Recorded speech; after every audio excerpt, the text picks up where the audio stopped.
Marbella, thank you so much for joining me today. I think it's really a fun opportunity for people to get a behind the scenes look of all of my looks and my fashion, and I certainly could not do it without you. Not only your talent as a makeup artist, but you also do hair. Oh my goodness. You're like a unicorn.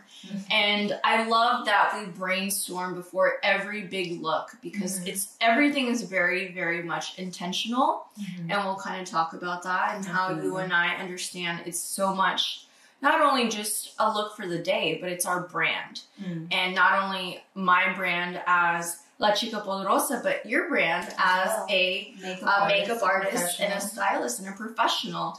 And I think our backgrounds are very similar and our love for our culture is amazing. And the love that we have for not only each other, but to see other women succeed. And I love the fact, as an artist, it's kind of hard because you have to let the other people shine, but then they shine through you and your talent. So I find it very incredible.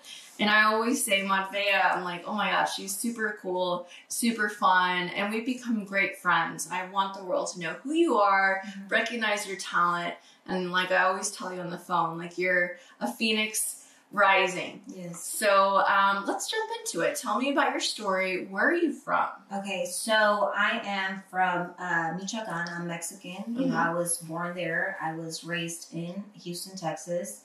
But I feel like coming from where I'm from, there's opportunity because we work hard. My parents have worked hard. You know, and it's touchy because I still haven't. Anytime I talk to, especially I've noticed when we're talking about our Latino roots, where we come from, so much pride, so much pride and so much love for our family because without them we can't do anything. And I love hearing your stories. I know you're the only daughter, La Reina, and then you have 3 brothers, and you're the oldest, so it creates a fun dynamic. And so it was fun growing up. It was. I had to be headstrong. To this day, I'm still headstrong. And I didn't have patience back in the day that I realized that, oh, well, you need to tone it down. You know, you have to have patience in this world. You know, so you could think clearly. So you could analyze and just put in the work that you need to put in wherever you need to put it in, you know? And I think not only as women, but especially in the Latino Hispanic household, we're kind of taught to just lay low, work hard, and just bring money home. But then there are those unicorns, like I like to say, where we're just like, you know what? Yes, we want to take the work ethic of our parents and the love and the passion, but we want to bring it to the world for the world to digest and to just take it in. And between our conversations, I think that is something that, you know, you and I both struggle with. Like my parents are always like, tone it down. You're an attorney. Like, take it easy. You're going to confuse the people. But in a way, I want to be real and authentic to myself. And I know the same thing from what we've talked about happens with you, where your parents are like, why are you so like, calm down. You're so animated. Quiet. And it almost causes you to second guess. Doubt myself. And that's, you know, as I get older, you know, you are taught in school, like, follow the rules, do this to be good, do this to be good. And okay, you learn, you listen, but also now it's like adulthood. Boom, it hits. Where's your way? All these adults that try to instill rules and, you know, a foundation for you to, like, guidelines, basically. You know, where are they at? They're nowhere to be found. So now you have to discipline yourself. And you have to learn from your own mistakes now. You know what I mean? Yeah, exactly. And that's where we find the biggest growth. But coming from a Latino culture, Hispanic household, our parents did not want us to make mistakes. They wanted us to, not at all, you know, not ruffle any feathers, just be the best daughter we could be. Be perfect. Perfect in their eyes and in society's eyes. Exactly. You know what I mean? I know my mom's always like, do what you gotta do, but don't be a payaso. Just like a clown. Like, don't embarrass me. And with certain content that I put out, I've gotten some backlash from my parents. They're like, what are you doing here? Definitely. And it's like, my mom is like, you have a career. You have a job. You can't be out here acting like a goofy. basically. Yeah, exactly. That's what the it same is. thing. You know? Yes. And in today's society, that's what gets you up there. Yeah, it does.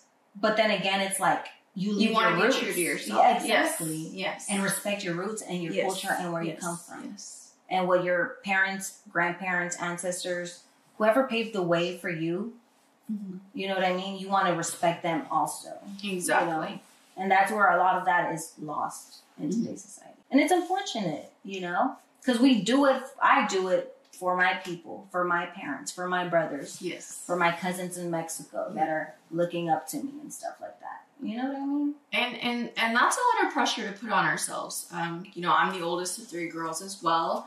I'm the first attorney in my family, and not to say that my parents weren't great business people or anything like that, but it's like I'm taking the tools that they taught me and I'm running with it and going with it. And I definitely feel as the daughters, we're like, we still want to honor our parents and be the best, perfect daughter that they want us to be. But sometimes that requires us to kind of bend the rules a little bit. Yes. According to their standards. But I think you and I have both kind of lived within the rules, but also kind of broadened their palette, so to speak. Exactly. Yes. So let's talk about, how did you get into makeup and hair, and where did you all get started with that?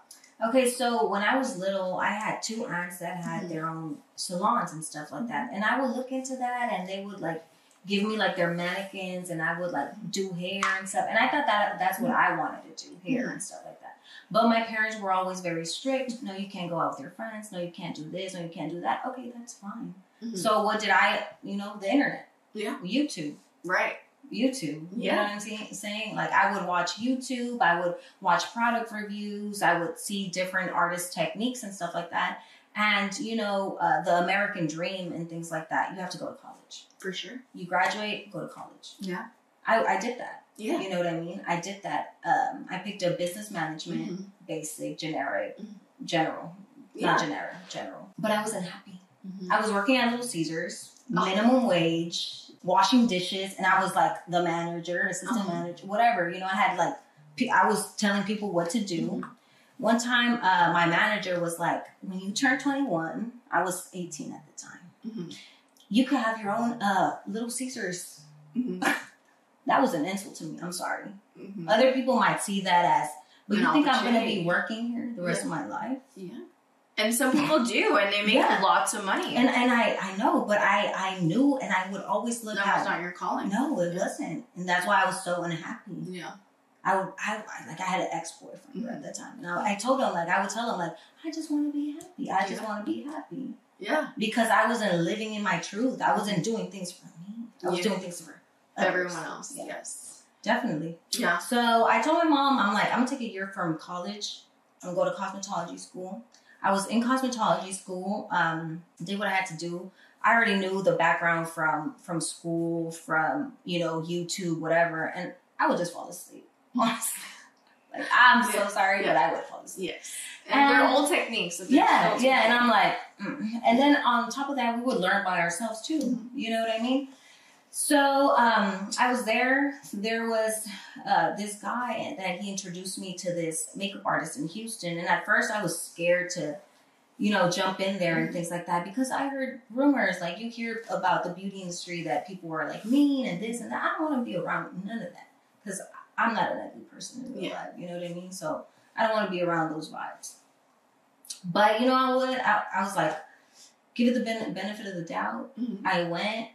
He's like, come work for me on Saturday. And the rest was history. You know what I mean? And I respected him. I love him to this day. Like, I'm so grateful for him. And you know what I mean? He's a master. Yeah. And I respect him. And I feel like I respect each and every one as an individual. Because each and every body, they all have a story. We all have a story. Yes, we all have a starting story. Yeah, definitely. Like you were talking about roots. I always say, I didn't come out of the womb talking about law, learning about the law. I learned a lot from my dad. He's in the personal injury industry.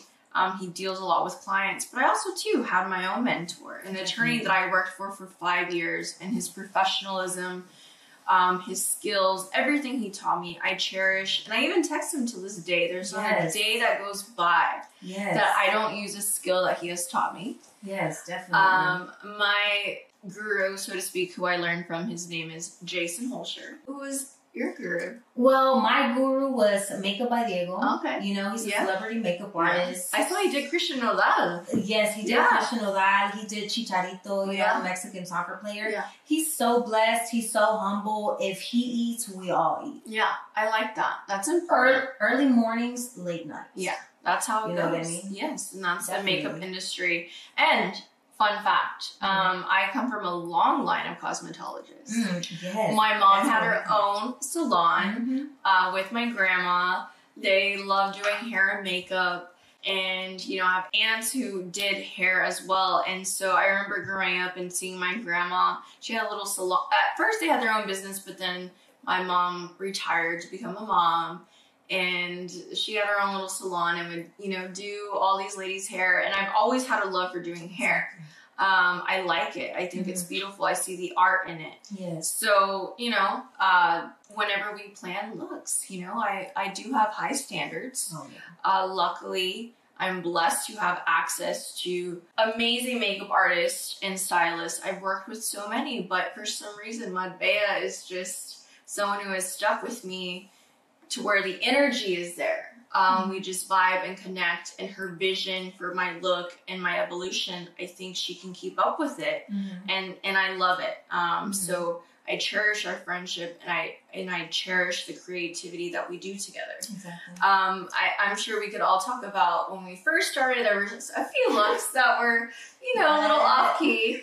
Yeah, definitely. And a funny story. So my original team that I had, the way I found Marbella, I reached out to my Instagram fam. I was like, hey, I have this event. I don't know. I think it was on a Sunday morning. I said, I need somebody, hair and makeup immediately. And I got all these suggestions, and I look at their page and I'm like, oh, I'm not so sure. No, definitely no. But then Marbella, or Bea Beauty HTX kept popping up as suggestions. I'm like, let me look at her page. And then she had, you know, her icon picture. And I'm like, okay, all right. So she arrives to my house, and I'm like, who are you? And she's like, I'm the girl you hired to do your hair and makeup. I'm like, no, you're not. This is the girl I hired. Yeah. It turns out that was her client. Yeah. And I was like, Marketing 101. Yeah. You need to be the face of your brand, the face of your art and your craft, and not use a random client to be your default picture. Yeah, definitely. So I was almost catfish in a way. But, you know, at first I was like, I don't know if I'm going to like her or not. Yeah. No, in the beginning I was nervous because I asked God. I asked God to, like, just send me whoever's meant for me, you know, with purpose. Anything and everything with purpose, you know what I mean? And if they're meant for me, good. And if they're not, great. Yeah. You know what I mean? It's fine. It's not that deep. Houston is a big city. It is. You know what I mean? Yes. There's people that are great. You know, I have colleagues that are great. You know what I mean? But I didn't want to market myself as me because I want to show people what I could do. You know what I mean? And a lot of people in this industry, it's a lot of selfishness. You know what I mean? With artists and this and that. And no, at the end of the day, you can't be that selfish with yourself because it's about the client at the end of the day. You know what I mean? But yes, I want to agree with you. Because you get the whole, it's about the client and bringing out the best in themselves. And I vocalize it to you. But you are your own brand. Yeah. Just like the Kardashians. They have their own makeup artists that they've blown up. You know, like Jeffree Star, Makeup by Mario. All of those, their picture, everything, they're their brand. So that's where I'm always like, Marbella, you are your brand. Like, yes, you're talented, you do amazing hair and makeup, you're the unicorn, but your face needs to be the face of your Instagram picture. Yeah, definitely. So, you know, that's kind of where we just kind of started talking about branding and logos. And then I started, I'm like, do you have a logo? And you did. And I was like, oh, it's a little. No, she was like, I don't like it. And I was like, You know, and another person would have gotten offended. Yeah. I didn't. Yeah, I was like, you're very open to feedback. Yeah. And I appreciate that about you. Yeah. And so I was like, you need to get a new logo. And I've given her ideas. And just basically, I feel like I'm kind of her big sister. Like, I'm like, own who you are. Yeah, because who you are is incredible. Yeah. And a lot of the times you like to water yourself down to be like, I'm not that cool. But you really are. It was almost like it's important because a big part of who I am is my image.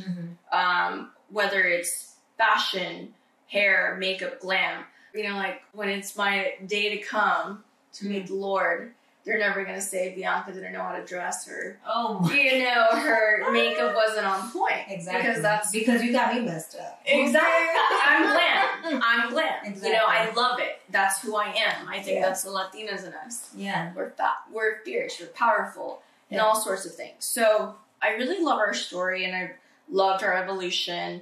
And definitely. Evolution. Yes. So one of my favorite things is when we were talking about my first commercial, you did not do my glam. You did not do my glam for my billboard. But for my second commercial, we sat down and we're like, what kind of look are we going to do? Yeah. And I came up with a crazy idea where I want to wear a ponytail. And I'm like, it's either going to work or it's not. Yeah. But I figured, not only am I a female attorney, but most female attorneys, they want to kind of blend in and just wear their hair down, curly, waves, you know, soft. Yeah. But I'm like, you know what? I want to be the abogada with the chongo. Yeah, definitely. So we did that. And it was a risky move.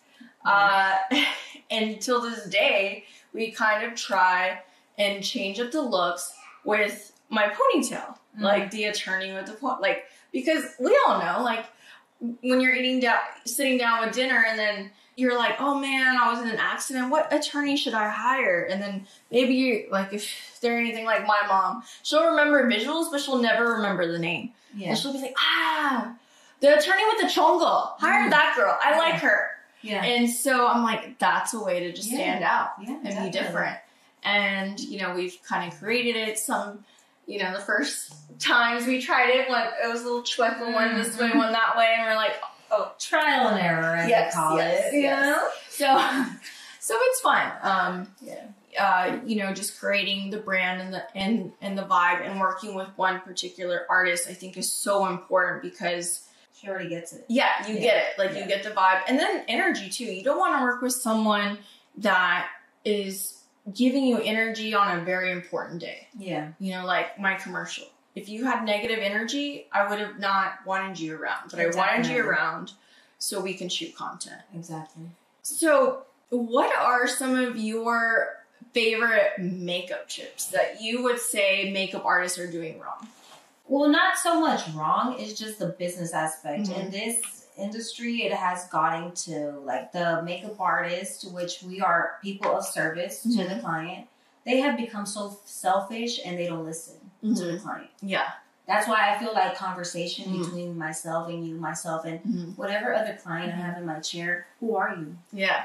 Who are you? And I will say, I have, since, you know, a few of my friends have reached out to you for makeup, and every time you're done with them, they call me, Marbella is so cool. Her energy, she just gets it. I've never felt so beautiful. I've never looked so beautiful. So just the fact that you're not only that with me because of who I am, but you're like that with everybody. Yeah. And I think that's incredible because I have that same vision too. Yeah. You're going to get the same representation with me, the same experience, whether your case is worth $2,000 or you're a multi-million-dollar client. Because I want you to know that I have your back and I want you to feel confident and know that I truly care about your case. Exactly. And that's people with purpose, people that care. Yes. People that, you know. We're not just in it for the clout. Exactly. So I think the clout and the fame and all of that follows authenticity. No, and it's watered down. It is. It's oversaturated. Yes. That's not what fills my cup at the end of the day. At the end of the day, I'm good. You're not for me, like I said in the beginning. I'm okay. Thank you. You know, thank you for the suggestion, the opportunity. You know what I mean? Yeah. Like, good vibes, because there will always be good vibes around here. You know what I mean? Absolutely. And if they're not for you. Yes. So what's next for Marbella? I just want to build myself and know where I'm going for myself so I could bring other people in and give them the opportunity that was given to me by God, the universe, and the people that have motivated me throughout my life journey and things like that. Because I'm not from here. I'm Mexican. I'm a dreamer, you know. Wow. That's incredible. Yeah. Like, when I was younger, I didn't have a dream. Because it could have been taken away from me. Yeah. So now I want to do that for the rest of the people. Whoever wants it, whoever deserves it and needs it. And I mean, I apologize if I'm missing out on someone, but I can't name a mega superstar Latino makeup artist. I can't. Mm-hmm. I don't know. I mean, I'm sure so many talented, but hopefully that will be you. Yeah. Hopefully. Yes. You know, and I believe it. Whatever God wants to throw my way. Yes. And Houston's a big market, and you're taking over. So the world, let's look out for Marbella, and let's continue to look out for the next glam looks, glam moments, because we have so much more to come. Yes, definitely. Definitely. Thank you so much for watching La Chica Poderosa podcast. I can't wait to bring on so many other amazing women in my life to help activate the inner Chica Poderosa in you. And let us know where we can follow you. Well, you can follow me at Bella Beauty HTX. That's where you can find my work, myself. And yeah, hopefully y'all follow me on there, follow Bianca's journey. And I'm so grateful to be on here and so thankful to God, the universe, and of course, Bianca. Well, thank you so much. Yes, it's been so much fun. I know. I love you too. Yes. Perfect.